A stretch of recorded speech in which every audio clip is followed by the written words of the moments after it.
Hello and welcome back to another episode of Otafu Susume, or Recommendations for My Otaku Spouse. I'm Wesley. And I'm Jen. So let's get started.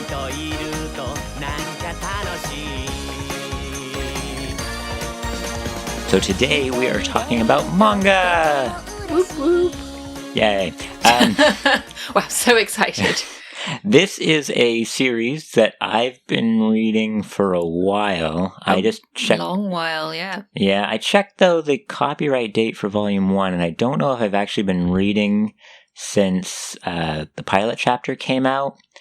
But I don't know. Something in my head was saying that I read the pilot and then didn't read it when it got picked up for a while. This would probably help if I told people what it was. Yes. So today we are going to be talking about Komi-san wa Komyusho desu, or in English, Komi Can't Communicate. It's released by Shogakukan in Japan under their Shonen Sunday imprint, and by Viz Media in America. So if you are interested in this, you should go out and pick it up. We probably won't put up links to it, but you can find it on Amazon. And if we do put up links, I think I'm legally required by the FCC to tell you they might be affiliated links. But that would require us to set things up that we don't have set up yet. What, for Viz Media or for Amazon? For Amazon. Oh, we have affiliated links for Amazon. We could totally set those up if you want. Sweet. There might be links in the bio below. If Which you're may or interested. may not be affiliated. Oh, if they are, we're required by the FCC. Okay. That's an American thing. Okay. I assume we get most of our listeners from America. We have listeners? We've got at least one, and I know he's American. Hey, Kenny, go buy Komi Can't Communicate. Oh, Jen's recommending it, so that may mean that my first impressions are wrong. Because I've been reading this now for a while, which is why we have 14 volumes up on our show. But technically 15, because we have one volume of the English release. American release? It's released in America. What? It's Yeah, but it's English. released in various countries, but it's released in English, yes. Yes. And the other 14 are in Japanese. Yeah, and volume 15 in Japanese just came out, but I haven't Oh, bought did it? yet. Yeah, came out like this week. Ah, which means if you went to the store to try and get it, they wouldn't have it in stock. No, Because they that happens every time you try to pick up a new manga. It's true, but they did have it in stock, and like an idiot, I went, maybe the book off will have it. Seriously? It just came out. It's not going to be in the book off. I could dream. Anyway. It wouldn't be a reduced rate anyway. So I recommend, I've been reading this for a while now, clearly, and I recommend it to Jen because I rather enjoy it. And it's been interesting watching her read it because she's refused to tell me anything, and I just hear the occasional muffled snort or the inquisitive Herm. Are you sure I'm not playing Minecraft? It could be either, honestly. Herm. Stupid villages. So, Jen, what are your initial impressions of Komi-san Can't Communicate? Or Komi Can't Communicate?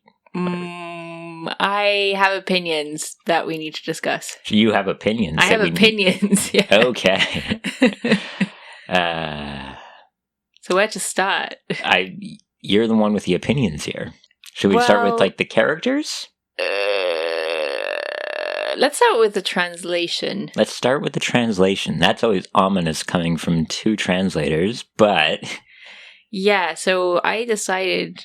Actually, I've tried to read Komi-san before, and I couldn't get through it the first time. So for the podcast, I had to read it. So I was like, well, this time let's try it with the English to see how the English handled it. And because this is the first one we've talked about that we've had both the English and the Japanese available to us. That's true. And part of that was because you wanted the English. Yes, yeah. I wanted to see how they handled it. Because the thing with Komi-san Can't Communicate is it's a story about a girl called Komi-san who has in Japanese Komyusho. And so all the names are based on characters' personalities. Like the main character is Tada no Hito, as in an ordinary person. He's just a regular guy. He's just a regular guy. But they couldn't obviously change his name for the international release. So he's just Tada no. But you're missing a large part of the joke in all the characters' names. Yeah, because that is every character has a spoof name, even if it's not immediately apparent. So do they use translator notes? Nope. Is there a glossary at the end of the book explaining these? Nope. I know there was like one splash page in an early chapter where it shows a dozen characters and has their name and a little bit below it to kind of give away the pun. Do they have that? Nope. It just has all of their names like in Japanese.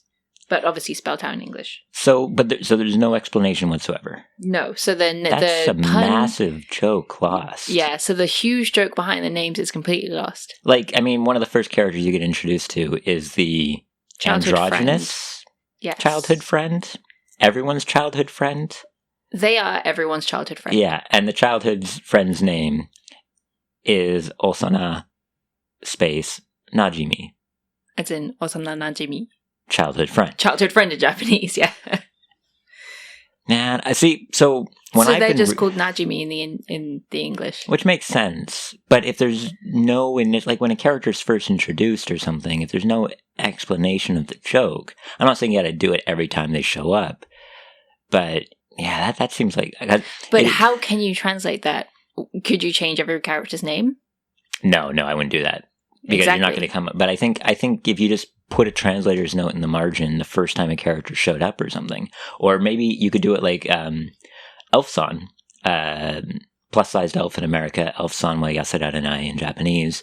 What they do is at the end of every chapter, they've just got like a one-page splash that says a sketch of a character with their name and species, because in Elfson, they're all mythical creatures, and their names are puns off of their species. But that works because their species names in Japanese are similar to their species names in English. Except for Honeda and Kusahanada. True. And Mero. Okay, apart from those. But... And Hitome. Those names were kept in the international version as well. It's true, but... And the character descriptions were in the original Japanese. Yeah. Which this doesn't have. I just feel like you could have put something in the margins. Just, a little... like Osana Najimi is a Japanese for childhood friend or something. It's a little more ham-fisted, but it doesn't just completely skip out on the joke. Well, they did. Actually, that kind of feels like the year 2000s fan translation notes level of... No, some of those were really bad. Some of those were really, really bad. Like they'd leave actual words that weren't names untranslated. There was a huge thing in the Dragon Ball community recently about an attack that Stacy was getting involved in. You mean in the Dragon Ball series, not an actual attack between fans? No, an attack in the series that became online attacks because they didn't translate the word Hakai. Or they did translate the word Hakai? I don't remember. But one group was angry and the other group was saying that's stupid. Anyway, it's the same thing. What do you translate and what don't you? You can't please everyone. You absolutely can't. But I feel that they're missing a lot with this. Correct, which is why I wanted to pick up the English to see how they handled it. Because it has been something that you and I have talked about in the past is when you get a lot of puns like this, what do you do? Mm-hmm. Yeah, I was also I couldn't finish reading the English volume. I got too annoyed with it and I had to put it down. That's probably because as a translator, I'm like, I wouldn't have worded it that way, or I would have worded it that way, or that's a good translation. But mostly I found the sound effects really frustrating. Really frustrating. Yeah, they did they hit your biggest pet peeve with sound effects, didn't they? Bah! They put nouns in when you're supposed to put sounds in. There's sounds. Use sounds. Yeah, there's a couple of times when I think a noun can work, but then there's other ones where it just absolutely doesn't. Yeah. So the biggest one, and I found 3 cases of this in one volume, is... In one volume! When characters are, like, a character or a group of characters are running, in the Japanese it's like do do do do do do do, which is like... It's the sound of feet hitting the floor, whereas in the Japanese it's... in the English it's dash dash dash dash dash. And that doesn't work. One, because you've basically got a wall of text... You've got a wall of text across the screen now. Screen? Page. Sorry. And second of all, dash as a sound effect is like a single straight action. You dash somewhere. Yeah, if it made it just dash as a single, that would work better than dash, dash, dash, dash. Because dash, dash, dash, dash sounds like the character should be zigzagging. And it really annoyed me. Fair enough. You've faced problems like this with some of your own work. Would you put this on the translator or would you put this on the editor? No, that's unfair. That's unfair to the translator. That's unfair to the editor. I blame the adapter. we don't know the backstory behind that, but no. It's. I would just say, don't go with your gut instinct. Actually think about what the implication of the sound is. Sometimes in English, though, this noun has become the onomatopoeia for it as well. So it's always kind of a, would you expect, I think for me, my thing is always, would I see this in an American comic? Yes. Like if a door is opening and you write creak, creak is a noun. Yes. But it's also the onomatopoeia for a door slowly opening. Which absolutely works. Yes. But if a door opened and it said open. No, that'd be bad. That'd be really bad. Even if the Japanese literally says open, that loses something. The one that always annoys me the most is just the general don. Yeah, because it could be like ta-da or bang or like, it's normally a here they are. Here something is, or someone's making a statement, or just shock. But shock doesn't work because it's not a sound. Yeah. I hate dum.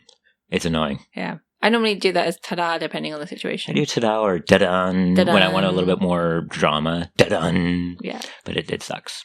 But the annoying thing as well is that there have been other instances in this book where there was a tump. So I think, why didn't they use tump in these other places where instead they swapped it out for dash. I mean, it's even hard to say. It doesn't sound good when you're reading it out loud. And I know you're not supposed to read manga out loud, but still. You can. Don't Or tell people how to enjoy their manga. Smile. No, Smile's that's another one one. that another one annoys me. I usually go with beam for that. Beam. Or even just replace it with haha or hee or he. Sometimes, but when it's just grin, like maybe like when it's Nico. So I've used smirk before. Well, that's a very particular kind of smile. True, but you'll see that with kind of a nya before when you get kind of more of that. Yeah, I wouldn't probably go with smile, but there are some difficult ones in there. The Japanese have a lot more sound effects than we do, and unfortunately, you can't use Batman's bash, pow, fwing for all of them. No. I use them for a lot of them, but you go too far and you get really Adam Westy. But on the flip side, you get gashunk, the sound of a shark breaking down a door. That's fair enough. That works really well. I like that one. Yeah. Google it if you haven't. I'll add it in the translator's notes. It's a thing. Okay, good. Okay. It sounds like something straight out of that old anime, Gyo, where all the fish become fish zombies with little legs that terrorize the land. Yeah, I think it was Gyo before Gyo was a thing. Oh, well, fair enough. But it was with sharks. Gyo's, I don't know. We're getting off the subject. So yeah, I couldn't finish the English, and so I read the rest in Japanese. You couldn't finish the English. So an interesting thing I found out just off the top of my head about the English as well is that in Japanese, they say that the title of the book is Komi Can't Communicate. But to keep the alliteration, they spell Komi with a C. And in the English one, they get rid of the alliteration and spell Komi with a K. Yes. But that's another one where you'll see a lot of Japanese manga nowadays. Well, not a lot, but you'll see a fair number of Japanese manga nowadays where they'll put on what they believe to be an English translation of the title. And it's just bad English. Sometimes. Oh, there's Elf Can't Even Diet is Plus Sized Elf's Japanese English title. That's true. That's not bad, though. For meme purposes, it's not bad. For meme purposes, okay. I don't think they meant for it to be a meme. But yeah, I am hoping there's that one about the fish princess who gets addicted to eating seafood. And that one, the English subtitle is Forbidden Fish is the Sweetest. Aww. Yeah. That sounds really good. But we're getting off the subject. Back to Komi Can't Communicate. Back to Komi-san wa kommyūshō desu. Hi. I hated the first volume. Fair enough. I hated it.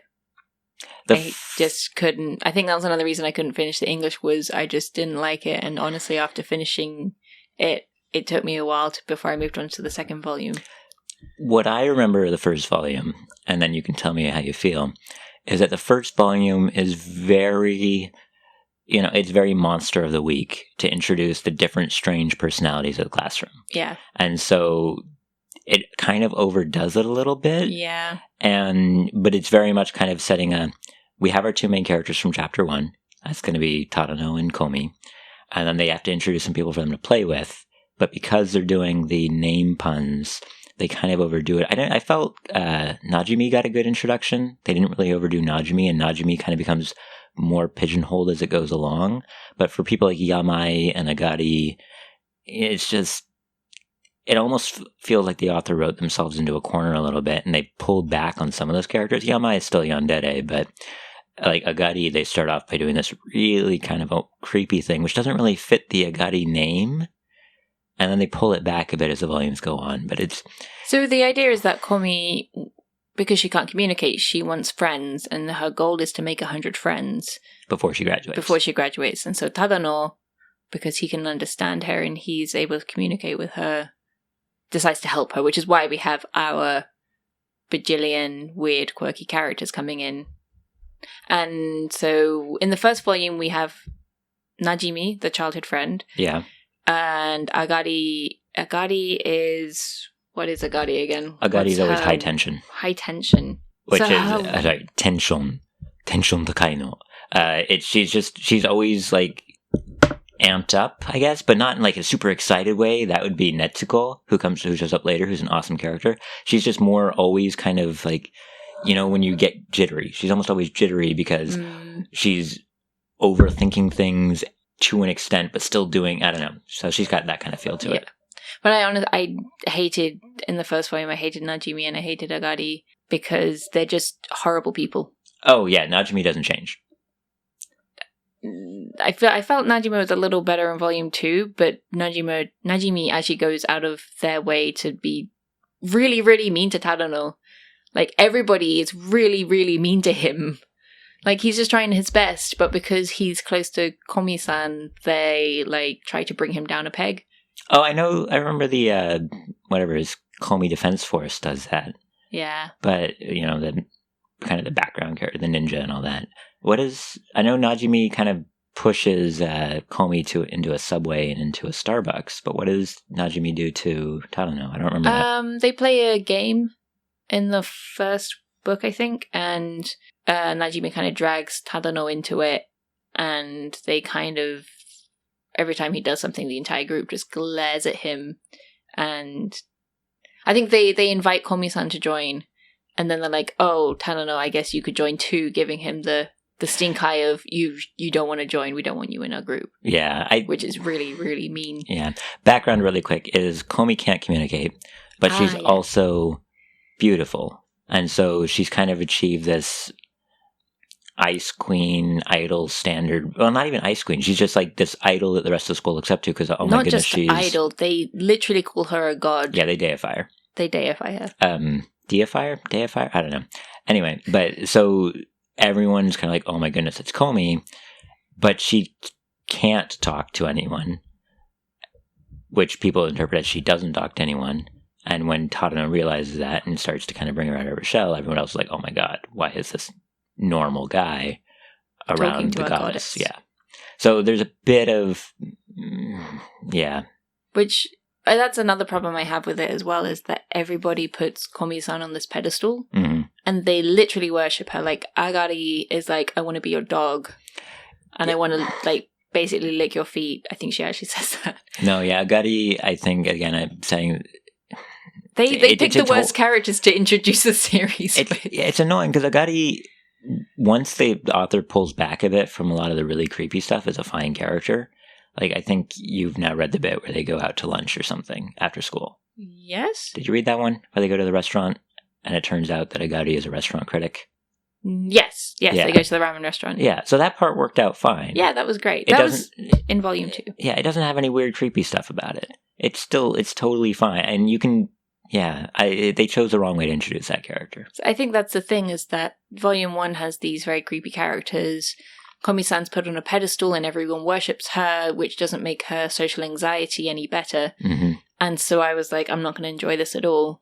And then I read Volume 2, and I really, really liked it. I think I needed to get over that hurdle of Volume 1 in order to get into it. Once the story starts, it's good. Yes, but you need to get past that initial, this is, why is everyone creepy and horrible? Yeah. And then they stop being, they tone it down. Yeah. Like you said. Yeah, it definitely does have that, as I was saying, monster of the week feel at the beginning, where it's just kind of, we need to get characters in here so that you don't have just the two main characters and you can propel the story using these other ones. And what I found is as you get deeper in, they kind of, you'll be able to pretty quickly tell who are the side cast who are used to move the story along and who are going to kind of join the main cast. So, I mean, looking at Volume 1, clearly the main cast is going to be Tadano and Komi, and then to some extent Najimi. Yeah, Najimi's a pretty big driving force in order to get Tadano and Komi kind of together, alone, doing stuff. Yeah, and to just propel it, there's actually a bit in one of the volumes where you've got a group of characters sitting around awkwardly not talking to each other, and they all think as one, man, if only Najimi were here. Oh, I've had that before. Yeah. When you're like, wow, where's the extrovert? We need an extrovert in here. Jen, you were the extrovert when I met you. Yes, but I am an introvert around extroverts and an extrovert around introverts. Poor you. That sounded so sincere. One other critique I have of this is it's really hard to read. It's just not story-wise, but literally the font changes frequently. Often there is a lot of text on screen and a lot of sound effects and just a lot going on. Yeah, that for me made it quite difficult to read. It's a problem I've been noticing with some modern manga, and honestly with modern video games as well, is that they're made for the broadsheet format. If you go buy Weekly Shonen Sunday, you're going to get a page that's more than twice the size of what you get in the tankobon version. And so when you're seeing this tiny little text, well, on a page that's twice as large, it's a lot easier to read. That's actually a really good point. And you get it with video games, too. There was a game we have for Switch, I'm trying to remember which one it was, that on the TV worked fine, but when I pulled the Switch out of its cradle, the text was tiny. I couldn't read any of it. I'm like, oh, well, they didn't think about the fact that you need to be able to play this 10 feet away, and you need to be able to play this on whatever it is, an 8-inch screen 2 feet away. Yeah. And with I've been finding with some manga that you get the same problem. There's been ones I've been looking at, and even with a microscope, you feel like you can't read some of it. It's just tiny. It's not just tiny. In Komi-san, there are like literally walls of text that I just didn't read. Yeah. I just skipped over them completely because my brain was like, no, I can't be bothered to fight with this right now. Fair enough. It's usually all the same character, too. No, I think it's a variety. There's Najimi, there's Yamai. Yamai. I usually found it was Yamai who did that, but yeah, she's the worst.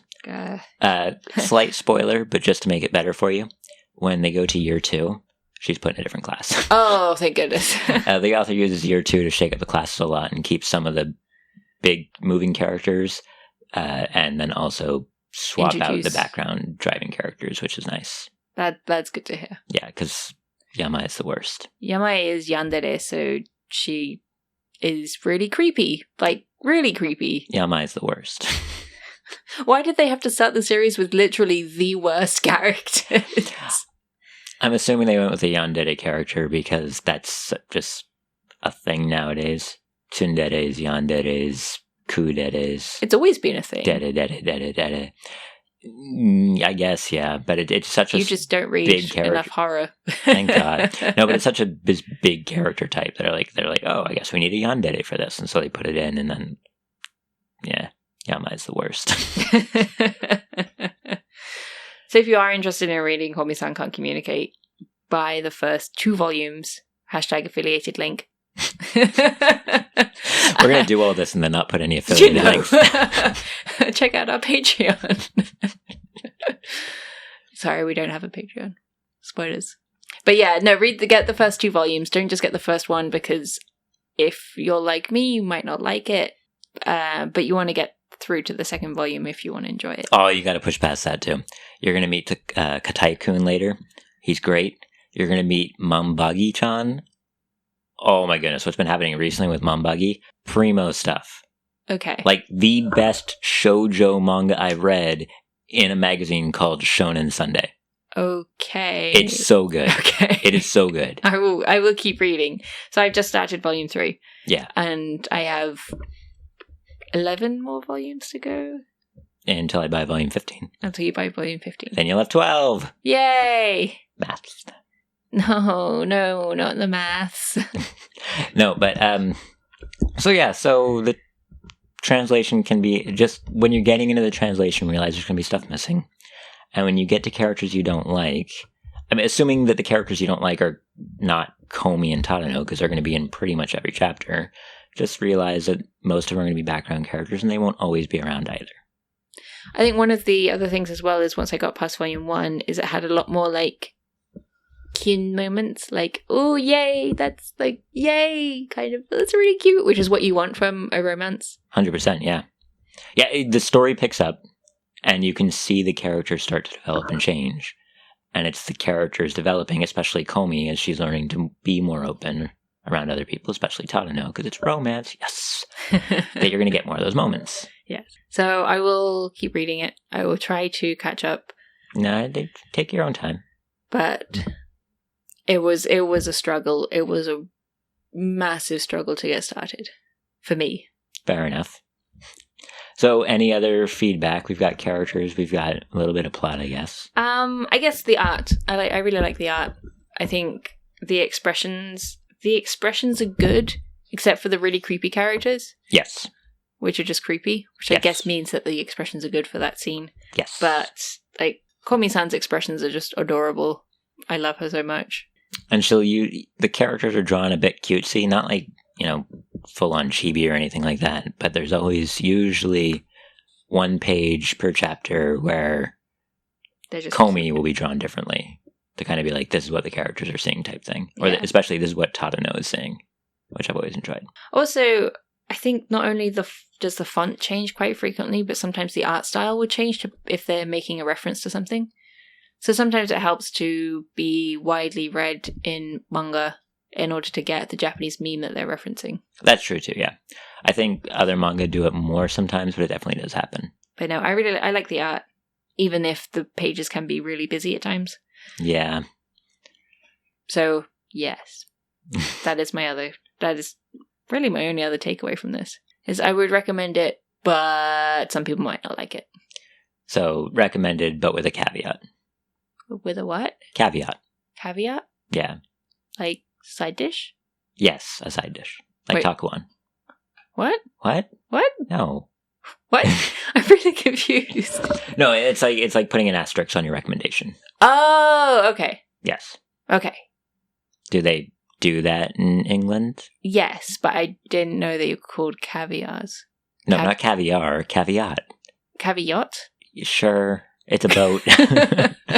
No, but yeah, I've been reading it now forever, as I said. Well, forever. I think I saw the first volume came out in 2017, 2016 or something. 2016. 2016, yeah. So the pilot would have come out just before that. I don't think the pilot chapter's included in any of the volumes. They never are. And luckily for this one, I found they didn't change it too much between the pilot and the actual story. Because sometimes they do, and you start reading the actual story and you get really, really disappointed. Nisakoi. Exactly. She said it, so I didn't have to. But in this one, I felt they didn't, so it worked out really well. And it's adorable.